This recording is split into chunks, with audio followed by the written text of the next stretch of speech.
नमस्कार, मैं प्रवीण चौधरी स्वागत करता हूं आप सभी का आज के इस वीडियो लेक्चर में। और आज के सेशन में हम लोग डिस्कस करेंगे प्रोजेक्टाइल मोशन के बारे में, जिसको हिंदी में कहा जाता है प्रक्षेप गति।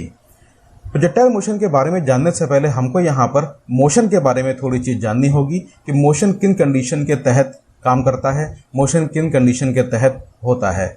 मोशन क्या होता है देख लेते हैं। सामान्यतः मोशन जो है, अगर हम डायमेंशन की बात करें तो मोशन या तो 1 डायमेंशन होगा या 2 डायमेंशन होगा या 3 डायमेंशन होगा।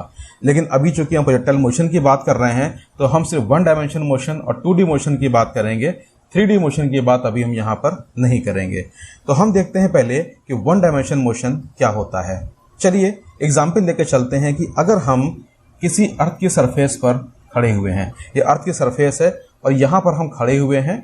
इस चीज़ को अगर हम एक्सेस से अगर हम मान लें तो ये वाई एक्सेस है, ये आपका एक्स एक्सेस है, ये इसका ओरिजिन पॉइंट है। हम इस बिंदु पर, इस पॉइंट पर खड़े हुए हैं और हमारे हाथ में एक बॉल है और इस बॉल को हम वर्टिकल अपवर्ड यानी कि ऊर्ध्व दिशा में ऊपर की तरफ फेंकेंगे, यानी वाई एक्सेस की दिशा में ऊपर की तरफ फेंकेंगे। तो होता क्या है कि बॉल ऊपर की तरफ जाएगी, फिर कुछ देर बाद वो बॉल नीचे आकर के उस जिस पॉइंट से फेंकी गई थी उस पॉइंट पर गिर जाएगी। तो चलिए हम यहाँ पर विचार करते हैं कि इसका गति कैसी थी, इसका मोशन कैसा था।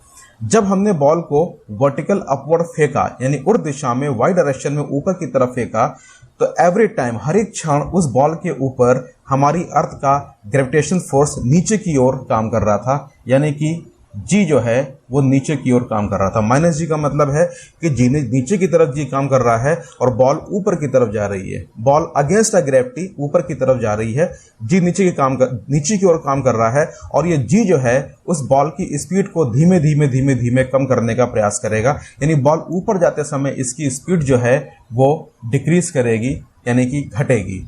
एक समय ऐसा आएगा कि बॉल यहाँ तक पहुंचेगी, उसके बाद ऊपर नहीं जाएगी। कुछ देर के लिए इसकी स्पीड जो है वो 0 हो जाएगी, मिली सेकेंड की स्पीड 0 हो जाएगी। फिर ये बॉल क्या होगी, अंडर द ग्रेविटी यानी कि उसी गुरुत्वीय त्वरण के अंतर्गत नीचे गिरना चालू होगी, फ्री फॉल होगी, मुक्त पतन होगा उसका ड्यू टू द ग्रेविटी। और नीचे जाते समय उसकी स्पीड दोबारा बढ़ेगी और बॉल जहां से फेंकी थी वहीं आकर गिर जाएगी। यानी जी नीचे जाते समय इसकी स्पीड में जो है इंक्रीजमेंट होगा, बढ़ोतरी होगी, उसकी स्पीड बढ़ेगी। तो यहाँ हमने देखा कि बॉल को जब ऊपर फेंका गया तो बॉल ऊपर की तरफ गई, उसकी स्पीड में कमी हुई। एक समय आया कि इसकी स्पीड 0 हुई, फिर वो बॉल अंडर द ग्रेविटी नीचे गिरनी चालू हुई, उसकी स्पीड फिर बढ़ी और बॉल आकर के गिर गई। यहाँ हमने देखा कि इस मोशन में बॉल ने सिर्फ वाई एक्सेस में ही मोशन किया, सिर्फ वाई एक्सेस में मोशन किया। उसने एक्स और वाई में सिर्फ एक एक्सेस में मोशन किया, इसलिए इस मोशन को कहा गया 1D मोशन। यानी जब मोशन जो है सिर्फ एक एक्सेस में हो, एक एक्सेस के अलोंग हो, तो उसे हम 1D मोशन कहते हैं। चलिए एक स्थिति का और विचार करते हैं। अब की क्या करते हैं कि हम अर्थ की सरफेस पे खड़े हुए हैं इस तरीके से। ये आपका एक्स एक्सेस है, ये आपका वाई एक्सेस है, ये आपका ओरिजिन पॉइंट O है। हम यहाँ पर खड़े हुए हैं और इस बार हमारे हाथ में बॉल नहीं है, हमारे हाथ में है रिवॉल्वर और हमको रिवॉल्वर से बुलेट को फायर करना है। कंडीशन ये है कि हम फायर करेंगे इस तरफ, एक्स एक्सेस की तरफ। हमारे हाथ में रिवॉल्वर है और हम एक्स एक्सेस की तरफ यहाँ पर फायर करेंगे इस तरीके से, और बुलेट जो है वो इस तरीके से निकलती हुई जाएगी। तो यहाँ हमको उस बुलेट की, यानी जो गोली हमने फायर करी है, उसकी स्पीड, उसकी मोशन को, उसकी गति को हमको यहाँ पर देखना होगा। जब बुलेट यहाँ से बंदूक से निकली और एक्स डायरेक्शन की तरफ जा रही है तो हमको यहाँ पर 2 कंडीशंस पे विचार करना होगा। 2 कंडीशंस यहाँ पर हमको माननी होगी। पहली कंडीशन ये है कि अर्थ का ग्रेविटेशनल एक्सेलरेशन यानी गुरुत्वीय त्वरण इसके ऊपर काम नहीं करना चाहिए, करेगा लेकिन मान के चलते हैं कि नहीं करना चाहिए। दूसरा, जब बुलेट जो है वो एयर में चल रही होगी तो उस एयर के मॉलिक्यूल्स यानी उस वायु के कण का प्रतिरोध उस बॉल पर इफेक्ट नहीं करेगा, यानी एयर रेजिस्टेंस जो होगा वो होगा 0 या मिनिमम। एयर रेजिस्टेंस जो होगा वो होगा 0 या मिनिमम। हमें 2 कंडीशंस यहाँ माननी पड़ेगी। जैसे ही हम उसको बुलेट को फायर करेंगे एक्स डायरेक्शन के अलोंग, तो जी जो है उसके ऊपर इफेक्ट नहीं डालना चाहिए, और दूसरा जो एयर रेजिस्टेंस है वो भी उसकी स्पीड पर, उसके मोशन में इफेक्ट नहीं डालना चाहिए। इस कंडीशन में जो मोशन होगा वो एक्स एक्सेस के अलोंग स्ट्रेट लाइन में मोशन होगा। एक्स एक्सेस के अलॉन्ग स्ट्रेट लाइन में मोशन होगा और इसको हम कहेंगे one dimension motion along to X axis. ये भी वन डायमेंशन मोशन था लेकिन ये अलॉन्ग टू वाई एक्सेस था। ये भी वन डायमेंशन मोशन है लेकिन ये अलॉन्ग टू एक्स एक्सेस है। तो यहाँ पर ये बात क्लियर हो जाती है कि वन डायमेंशन मोशन हम उसे कहेंगे जब उस मोशन में सिर्फ एक ही एक्सेस होल्ड कर रहा हो, एक ही एक्सेस इंगेज हो, या तो एक्स एक्सेस में मोशन हो रहा हो या वाई एक्सेस में मोशन हो रहा हो या जेड में हो रहा हो, सिर्फ एक ही एक्सेस वहां पर होल्ड हो रहा हो, तो इस कंडीशन को हम बोलेंगे वन डायमेंशन मोशन या एक विमीय गति। चलिए अब हम लोग टू डायमेंशन स्पीड को समझने का प्रयास करते हैं, टू डायमेंशन मोशन को समझने का प्रयास करते हैं। 2D मोशन यानी कि two dimensional motion. Two dimensional motion ही प्रोजेक्टाइल मोशन है, प्रक्षेप गति है। और किस तरीके से है, चलिए इसको यहाँ पर देखते हैं। हम सपोज मान लेते हैं कि ये जो है वो वाई एक्सेस है और ये आपका एक्स एक्सेस है, ये इसका ओरिजिन पॉइंट O है और हम यहाँ पर खड़े हुए हैं और इस बार हमारे हाथ में एक बॉल है। हमको बॉल को थ्रो करना है, लेकिन यहाँ पर ध्यान रखना है कि बॉल को फेंकते समय हमारा फेंकने का कोण, जिसको हम लोग प्रक्षेप कोण कहते हैं, एंगल ऑफ प्रोजेक्शन भी कहते हैं, वो थीटा हो। और वो थीटा जो है वो ध्यान रखना है कि ना तो 0 हो थीटा, ना ही 90 डिग्री हो। Theta between the 90 and 0, not the 0 not the 90, यानी उसके बीच में कोई भी वैल्यूज आप एंगल की रख लें, लेकिन ना तो 90 रखें ना तो 0 रखें। इस एंगल से हमको बॉल को थ्रो करना है। जब इस एंगल से बॉल को थ्रो करेंगे तो बॉल का जो मोशन है वो इस तरीके से होगा। बॉल का मोशन इस तरीके से होगा। हम मान लेते हैं कि बॉल O से हमने फेंकी, बॉल P पर पहुंची और Q पर आकर के बॉल वापस गिर गई। जब ये मोशन हो रहा था तो यहां पर हमारी अर्थ का ग्रेविटेशनल एक्सेलरेशन या गुरुत्वीय त्वरण प्रत्येक टाइम यानी कि एवरी टाइम इस पर डाउनवर्ड नीचे की तरफ काम कर रहा था। जी जो है वो नीचे की तरफ काम कर रहा था।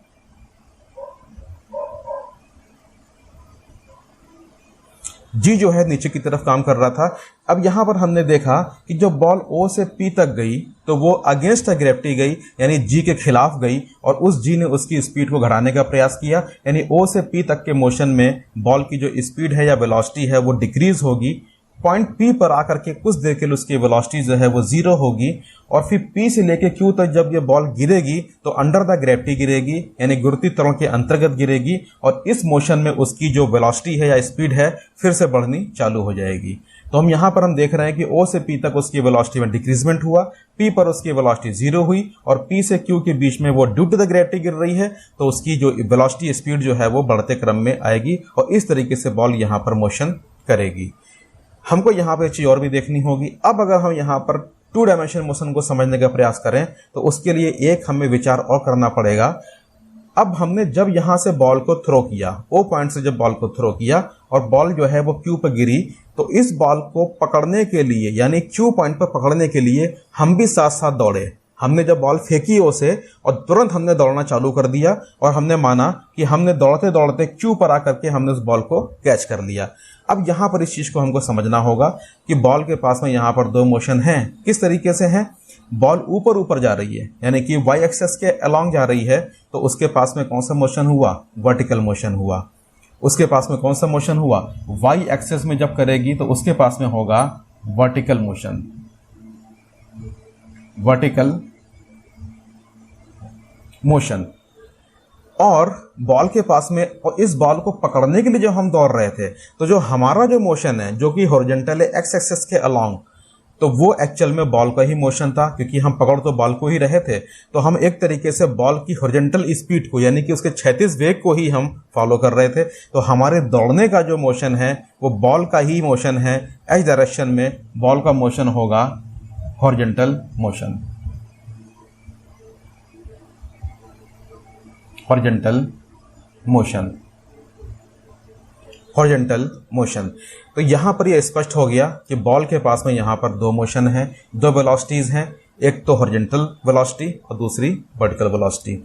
हॉरिजॉन्टल मोशन जो है एक्स एक्सिस के थ्रू हो रहा है, तो उसका एक्स एक्सिस भी यहां पर जो है वो बिलोंग हो गया। वर्टिकल मोशन वाई एक्सिस में हो रहा है तो उसने वाई एक्सिस को भी बिलोंग किया। इस तरीके से बॉल ने दोनों एक्सिस में जो है मोशन किया, एक्स में भी किया, वाई में भी किया, इसलिए इसको कहा गया two dimension motion, two dimension motion. और इसी को कहा गया प्रक्षेप गति, और प्रक्षेप गति यानी प्रोजेक्टाइल मोशन जो है वो 2D मोशन होता है और इस तरीके से होता है।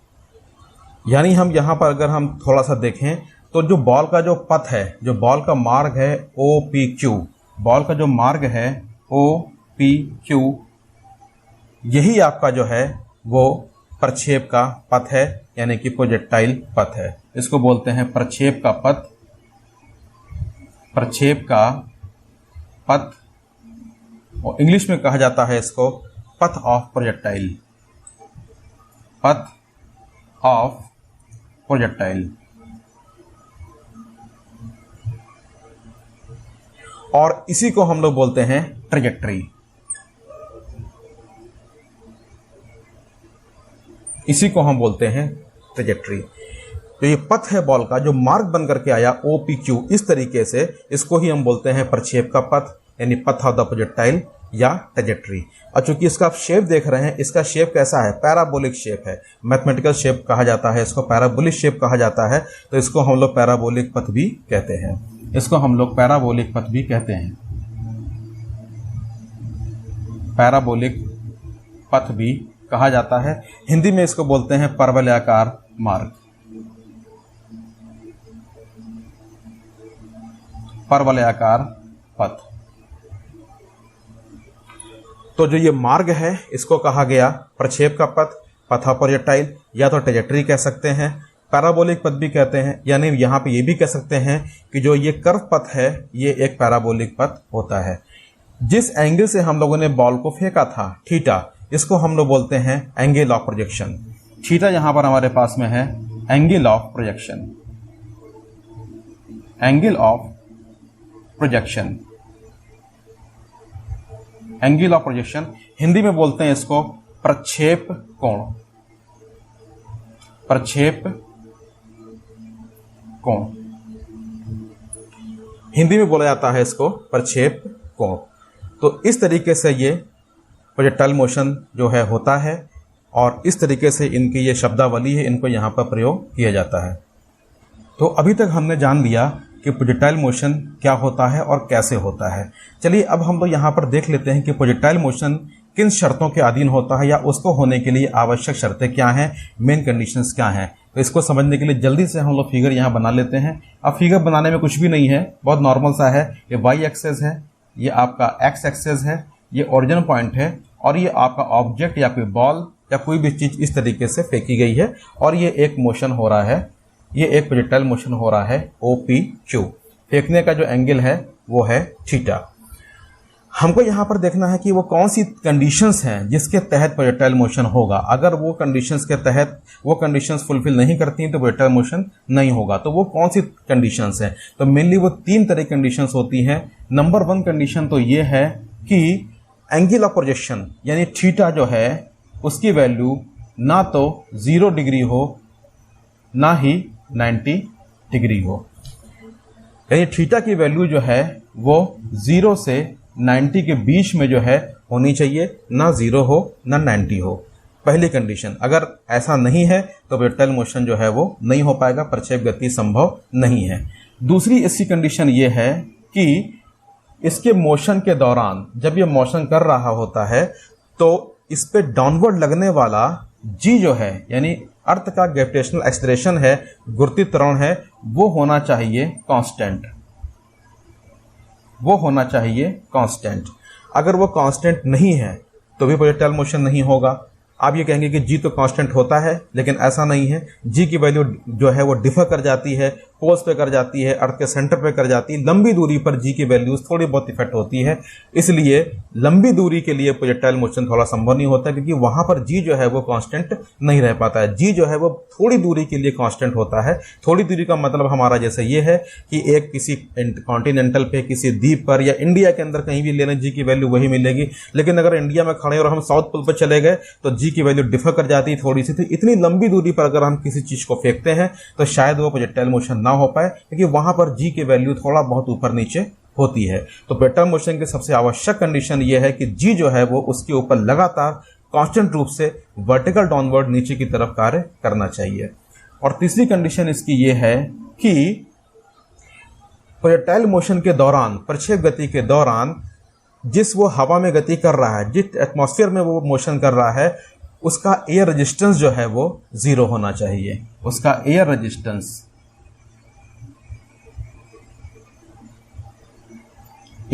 जो है वो 0 होना चाहिए या मिनिमम होना चाहिए, 0 होना चाहिए या मिनिमम होना चाहिए।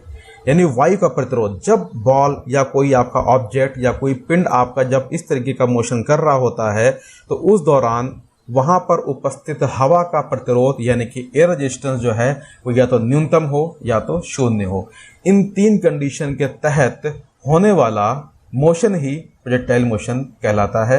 अगर ये 3 कंडीशंस फुलफिल नहीं करेगी तो प्रोजेक्टाइल मोशन होना संभव नहीं है। तो 3 कंडीशंस थी, अक्सर ये एग्जाम्स में पूछी जाती हैं। इसके ऊपर छोटे छोटे ऑब्जेक्टिव क्वेश्चंस भी बनते हैं नीट के लिए, तो यहाँ पर इनको समझना बहुत आवश्यक है। इन 3 कंडीशंस के तहत होने वाला मोशन ही प्रोजेक्टाइल मोशन कहलाता है। तो अभी तक हमने जान लिया कि प्रोजेक्टाइल मोशन क्या है, प्रक्षेप गति क्या है। चलिए अब हम लोग यहाँ पर फाइंड आउट करते हैं कि एक प्रक्षेप के पथ का समीकरण क्या होगा। To find out the equation of the path of projectile, यानी प्रक्षेप के पथ का समीकरण। क्योंकि अभी तक हमने जितनी भी बातें करी उनको हमें एक यहाँ पर गणितीय रूप देना है, उसको मैथमेटिकल रिप्रेजेंटेशन यहाँ पर करना है। तो इसके लिए जल्दी से चलिए फिगर बना लेते हैं। फिगर आपका जाना हुआ है, इसमें कुछ भी नहीं रह गया। ये आपका वाई एक्सेस है, ये आपका एक्स एक्सेस है, ये आपका ओरिजिन पॉइंट ओ है। यहाँ से हम किसी बॉडी को इस तरीके से फेंकते हैं तो इसका पथ होगा OPQ। बाकी सब आपको पता है कि वर्टिकल डाउनवर्ड नीचे की तरफ जो है यहाँ पर जी काम कर रहा है। हमने यहाँ पर माना कि जब इसको फेंका गया तो इसका जो एंगल ऑफ प्रोजेक्शन प्रक्षेप कोण जो था वो था थीटा। अब यहाँ पर हमको देखना है, यहाँ हम मान लें कि जब हमने इसको फेंका तो इसकी जो वेलोसिटी थी वो थी u, और ये हम जान चुके हैं कि इसके पास में 2 तरह के मोशन होते हैं, 2 तरह की वेलोसिटी होती है। एक्स डायरेक्शन में भी काम कर रही है, वाई डायरेक्शन में भी काम कर रही है। यानी u को, वेलोसिटी को हम 2 भागों में या 2 कंपोनेंट में यहाँ पर हम तोड़ सकते हैं, डिवाइड कर सकते हैं, उसका हॉरिजॉन्टल कंपोनेंट और उसका वर्टिकल कंपोनेंट। तो हम मान लेते हैं कि u का जो है फेंके गए वेग का हॉरिजॉन्टल कंपोनेंट है वो है ux, वो होता है u cos थीटा। यहाँ पर आपको ध्यान देना है कि जिस सरफेस से हम एंगल को मेजर करते हैं, उस डायरेक्शंस के कंपोनेंट को हम लोग cos थीटा लेते हैं और इसका दूसरा वाला ऑटोमेटिक sin थीटा हो जाता है।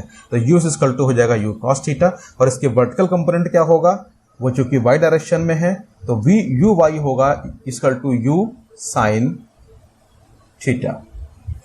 तो ये आपका हो गया इसका हॉरिजॉन्टल कंपोनेंट, ये इसका हो गया वर्टिकल कंपोनेंट। इसको चाहे तो लिख भी सकते हैं, ux आपका है हॉरिजॉन्टल कंपोनेंट या हॉरिजॉन्टल वेलोसिटी,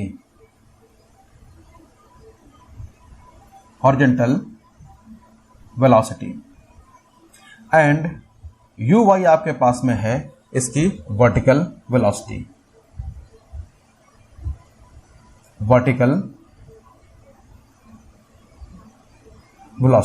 थीटा तो आपको पता ही कि एंगल ऑफ प्रोजेक्शन है, यानी कि प्रक्षेप का कोण है।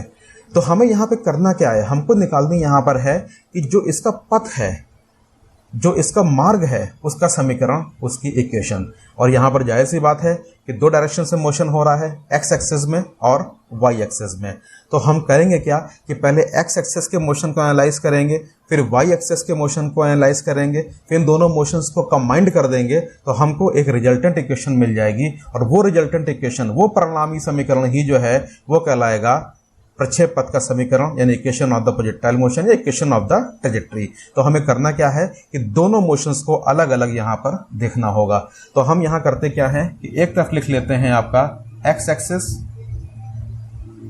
और दूसरी तरफ लिख लेते हैं यहाँ पर है Y axis, X axis and Y axis. पहले हम एक्स एक्सिस की बात करते हैं कि यहाँ पर मोशन कैसा है। तो यहाँ हम देख रहे हैं कि एक्स एक्सिस में इसकी वेलोसिटी क्या है, u equal to u cos theta, u x। ये वही वेलोसिटी है जब हम उस बॉल को पकड़ने के लिए नीचे नीचे दौड़ रहे थे। तो हमने वहां पर एक ध्यान दिया होगा कि जब हम उसको दौड़ रहे थे पकड़ने के लिए, तो हमने अपनी स्पीड को इस तरीके से मेंटेन किया था कि उसकी वर्टिकल स्पीड के हिसाब से बॉल के नीचे जाकर के हम बॉल को कैच कर लें। यानी उस दौरान हमने अपनी स्पीड को रखा था कांस्टेंट, यानी हॉरिजॉन्टल स्पीड जो है या हॉरिजॉन्टल वेलोसिटी जो है वो होती है कांस्टेंट एक्स एक्सिस के लिए। अगर एक्स डायरेक्शन में जो है वेलोसिटी हो रही है तो वो हो जाएगी कांस्टेंट,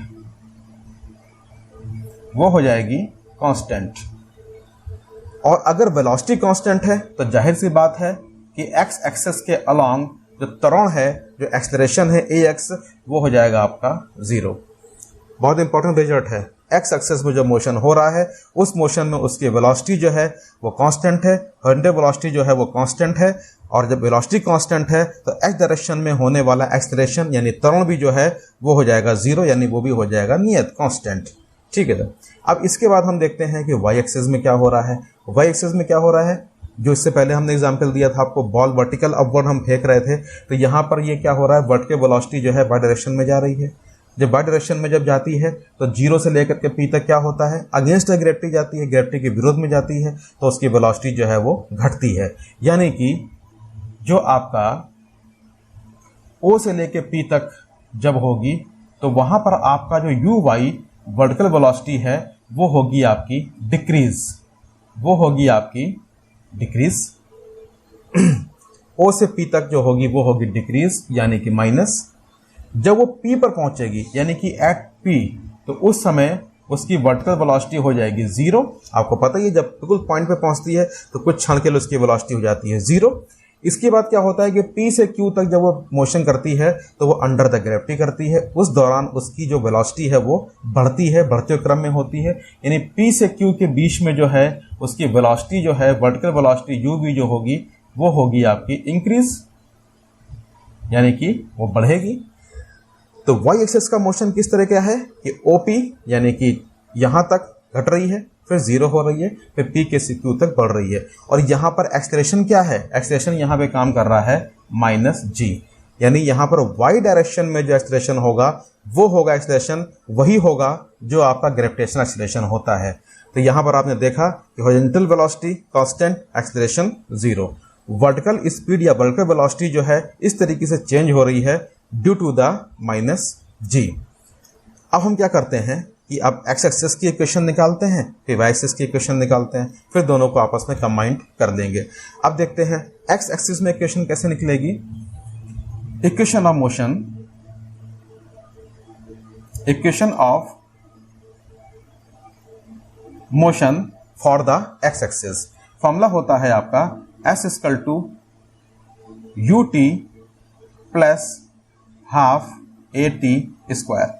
यही तो इक्वेशन ऑफ मोशन है second, s equal to ut plus half at square. ये तो आप जानते हैं, s यहाँ पर डिस्टेंस है, u आपके पास में वेलोसिटी है, t टाइम है, a एक्सेलरेशन है और t टाइम है। ठीक है।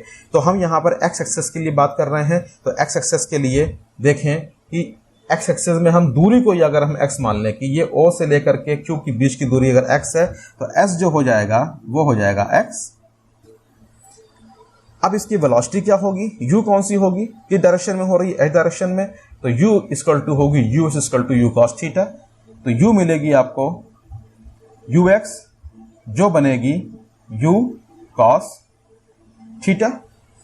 एंड यहां पर हम देखें कि a क्या है, a यहां पर एक्सेलरेशन है और x एक्सिस में एक्सेलरेशन क्या होता है 0। तो a की वैल्यू यहां पर हो गई 0।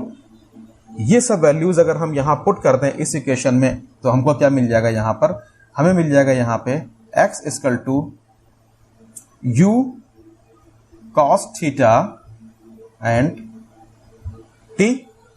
यहां से हम t की वैल्यू निकाल लें तो हमको मिल जाएगा यहां पर t equal to x upon u cos theta. इसको इक्वेशन नंबर हम फर्स्ट मान लेते हैं। तो जो ये इक्वेशन हमने निकाली वो निकाली x एक्सिस के अलोंग इक्वेशन ऑफ मोशन। अब हम निकाल लेते हैं y एक्सिस के अलोंग इक्वेशन ऑफ मोशन। तो देखते हैं equation of motion along the y axis, formula वही है s equal to ut plus half a t square. s यहां पर क्या होगा, वर्टिकल जा रही है तो s यहां पर हो जाएगा y। u क्या होगा आपका, देख लें यहां पर u होगा आपका vertical speed, vertical velocity, u y equal to u sin theta. तो u मिलेगा आपको u y equal to u sin theta. And आपको a यहां क्या मिलेगा, a यहां पर वही है माइनस g। ये तीनों वैल्यूज उठा करके अगर इस इक्वेशन में यहां पर पुट करेंगे तो हमको मिल जाएगा यहां पर y equal to u sin theta, u की जगह रख देंगे यहां पर u sin theta t and plus 1/2 a की जगह आएगा minus G and t square. तो आपको मिल जाएगा u sin theta t minus 1/2 g t square, -1/2 g t square. इसको हम मान लेते हैं इक्वेशन नंबर सेकंड। अब हम करते क्या हैं कि इक्वेशन नंबर फर्स्ट से, क्योंकि हमने यहां पर एक्स एक्सेस की इक्वेशन निकाल ली, वाई एक्सेस की इक्वेशन निकाल ली, अब हमको दोनों इक्वेशन को कंबाइन करके रिजल्टेंट इक्वेशन यहां पर निकालनी होगी। तो हमें करना क्या है कि यहां पर t की वैल्यू यहां पर हमको पुट करनी है, यानी putting the value of the t from equation number first in equation number second. तब हमें क्या मिलेगा देखते हैं। तो हमें मिलेगा y equal to u sin theta और t की वैल्यू हमारे पास में है x upon u cos theta -1/2 g and T square. Again फिर वैल्यू पुट करेंगे तो ये मिल जाएगी आपको X square upon U square cos square theta. थोड़ा सा इसको अच्छे से लिख लेते हैं तो यहां मिल जाएगा आपको y इक्वल टू, देखिए u से u यहां पर कैंसिल हो गया, sin theta upon cos tan theta, यहां मिल जाएगा आपको टेन थीटा -1/2। अब एक काम करते हैं, थोड़ा इसको एक इक्वेशन बनाने के हिसाब से लिख लेते हैं। यहां आपको मिलेगा tan थीटा और बाहर लगा हुआ है x, और यहां मिलेगा आपको माइनस। एक काम करते हैं, सारे टर्म्स को अंदर कर लेते हैं, x स्क्वायर को बाहर ले आते हैं ताकि इक्वेशंस के फॉर्म में हमको दिखाई पड़ने लग जाए। तो ये मिलेगा आपको g upon 2u square cos square theta और बाहर मिलेगा आपको यहां पर x स्क्वायर। यानी आपको इक्वेशन क्या मिली, ये मिली आपको y equal to ten theta x minus g upon 2u square cos square theta और बाहर x स्क्वायर। तो जो हमको ये इक्वेशन मिली इसी को कहा गया इक्वेशन ऑफ द प्रोजेक्टाइल पथ, यानी कि प्रक्षेप पथ का समीकरण। इसको हम मान लेते हैं इक्वेशन नंबर थर्ड। अक्सर ये क्वेश्चन काफ़ी पूछा जाता है एग्जाम्स में कि प्रूफ करिए कि पथ जो आपका जो प्रोजेक्टाइल का पथ है, यानी पथ ऑफ द प्रोजेक्टाइल है, प्रक्षेप का पथ है, ये एक पर्यावलाकार पथ होता है, पैराबोलिक पथ होता है। ये क्वेश्चन पूछा जाता है। तो अगर ये कभी भी क्वेश्चन पूछा जाए तो यहाँ तक तो आपको बिल्कुल सेम करना है, बस उसके आगे आपको बस थोड़े से कांस्टेंट मान करके इक्वेशन और निकाल देनी है, वो आपका यहाँ पर प्रूफ हो जाएगा। तो एग्जाम में पूछा जाता है कि प्रूफ करिए कि प्रक्षेप का पथ परवलयाकार होता है, to prove that the path of the projectile is parabolic. इसके लिए करना क्या होगा, हमको यहाँ पर कुछ कांस्टेंट मानने होंगे। पैराबोलिक पथ तभी प्रूफ होगा जब पैराबोलिक इक्वेशन निकल करके आएगी। मैथमेटिक्स में ये है, और इसके ऊपर एक अलग से हम यहाँ पर किसी वीडियो में बात कर लेंगे कि किस तरीके से पैराबोलिक इक्वेशंस निकाली जाती हैं। फिलहाल यहाँ पर हम देख लेते हैं कि अगर इस वाले टर्म को अगर हम a मान लें और इस ब्रैकेट वाले टर्म को अगर हम b मान लें तो हमारे पास मिल जाएगा y equal to ax minus bx square, equation number 4। तो जो इक्वेशन निकल करके आई यहाँ पर y equal to ax minus bx square, ये इक्वेशन जो है एक पैराबोलिक को प्रदर्शित करता है, पैराबोलिक पथ को रिप्रेजेंट करता है। इसलिए हम यहाँ पर कह सकते हैं कि पथ of the projectile is the parabolic. यह समीकरण एक परवलय को प्रदर्शित करता है, इसलिए कहा जा सकता है कि प्रक्षेप का पथ परवलयाकार होता है। किस तरह से होता है, ये क्वेश्चंस कैसे निकल करके आती है, तो इसको हम लोग किसी अन्य वीडियो में जो है डिटेल से पैराबोलिक इक्वेशंस के ऊपर ही बात करेंगे। तो अभी तक हमने पूरी तरीके से जान लिया कि प्रोजेक्टाइल मोशन क्या होता है, प्रक्षेप गति क्या होती है, हम लोगों ने उसका समीकरण यानी उसकी इक्वेशन भी हमने निकाल ली। लेकिन एक प्रोजेक्टाइल मोशन को पूरी तरीके से डिफाइन करने के लिए हमको 3 चीज़ें और चाहिए। पहली चीज़ तो ये होती है कि वो कितनी देर तक हवा में रहा, यानी कि पहला ये होता है time of flight. Time of flight इसको दिखाते हैं टी से, हिंदी में कहते हैं इसको उड्डयन काल। उड्डयन काल। दूसरा कि वो कितनी ऊंचाई तक गया, यानी कि उसकी हाइट, कितनी अधिकतम ऊंचाई तक गया, यानी कि उसकी मैक्सिमम हाइट। मैक्सिमम हाइट इसको हम बोलते हैं हिंदी में अधिकतम ऊंचाई। अधिकतम ऊंचाई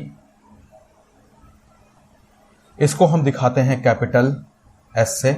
और तीसरा कि वो कितनी दूर जाकर के गिरा, यानी कि उसकी अधिकतम परास यानी कि मैक्सिमम रेंज। मैक्सिमम रेंज इसको हम दिखाते हैं कैपिटल आर से, हिंदी में बोलते हैं इसको अधिकतम परास। अधिकतम परास। जब तक हम इन 3 पैरामीटर्स को हम नहीं निकाल लेते तो हम किसी भी प्रोजेक्टाइल मोशन को, प्रक्षेप गति को पूरी तरीके से परिभाषित नहीं कर पाएंगे।